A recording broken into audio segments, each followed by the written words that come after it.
নমস্কার বন্ধুরা, তোমরা কেমন আছো? আশা করছি ভালো আছো, আর আমিও ভালো আছি। তোমাদের আশীর্বাদে সকালবেলাটা শুরু করলাম। এই দেখো, সকালে কাজ সেরে, বাসি কাজ সেরে আমি পুজো দিয়ে রান্নাঘরে চলে এসেছি। এই যে রান্নাঘরে দেখো চাল ধুচ্ছি। চালের মধ্যে কিছু মরা চাল আছে, তাই জলটা ছেড়ে দিয়েছি। চালটা সুন্দর করে ওই মরা চালটা পড়ে যাবে, তারপর চালটা ধুয়ে নেব। সেই জন্য আমি জলের কলটা ছেড়ে দিয়েছি। এই দেখো চাল ধুচ্ছি, চাল ধুয়ে ভাত বসাবো। আর তারপর কি রান্না হবে সেটা তোমাদের সঙ্গে শেয়ার করব। বাজারে গেছে, বাজার নিয়ে আসলে তোমাদের দেখাবো আমি আজকে কী রান্না করব।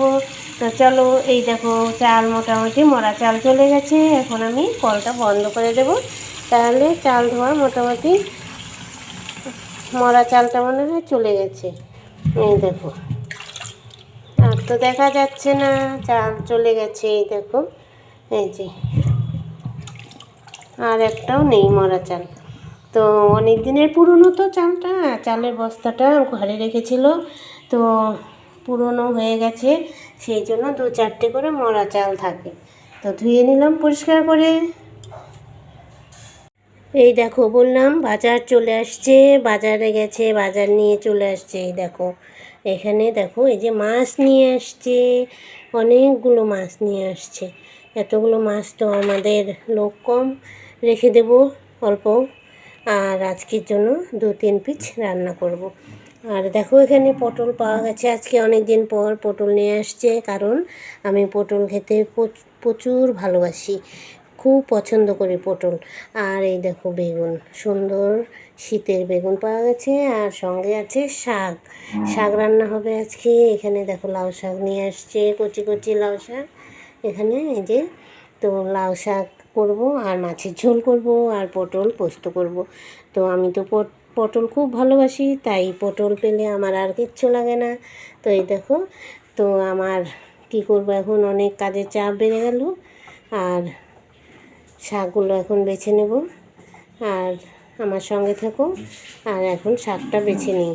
ওই পাশে ভাত বসিয়েছি, দেখি ভাতটা কত দূর কী হলো।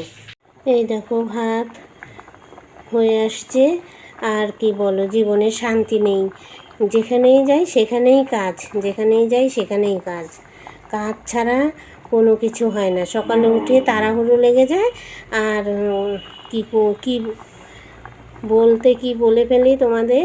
তো আমি যে পাশেই যাই সে পাশেই দেখি আমার জন্য কাজ পড়ে আছে। তো চলো, এই যে ভাত প্রায় মোটামুটি হওয়ার মধ্যেই ভাতের ফ্যান ছেঁকে নেব, নিয়ে শাক বাছতে বসে যাব। তো চলো ভাতটা দেখে নিই। লাউয়ের পাতাগুলো ছেড়ে নেব এখন।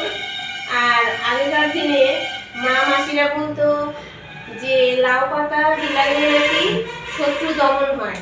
তো আমি আর লাউ পাতা বিলাবো কেমন করে, আমারই কিনে খেতে হয়। এখন যে বাজারে জিনিসের দাম, তো নিজের কিনে খেতেই লাগে, আর মানুষকে বিলাবো কেমন করে। যদি বাড়িতে গাছ বোনা যেত, তাহলে মানুষকে 2-4টে করে দেওয়া যেত। দেখো বন্ধুরা, অনেক পরিশ্রমের পর এই যে এখন খাবার রেডি হয়ে গেল, এখন খাওয়া যাবে। তো শাক ভাজি করেছি, এখানে পটল পোস্ত, আর এই দেখো ভাতের সঙ্গে একটা কাঁচা লঙ্কা দিয়েছি, আর এখানে এই যে মাছের ঝোল আলু দিয়ে। তো এখন খাবার রেডি হয়ে গেছে, এখন খেতে দিয়ে দেব। চলো, আজকে ভিডিওটা এখানেই রাখছি। তোমরা ভালো থেকো, সুস্থ থেকো, আর আমার সঙ্গে থেকো। আমার খাবারটা কেমন লাগলো একটু কমেন্টে জানাবে। তো চলো, আবার নতুন কোনো ভিডিও নিয়ে তোমাদের সামনে চলে আসবো। আজকের মতো টাটা।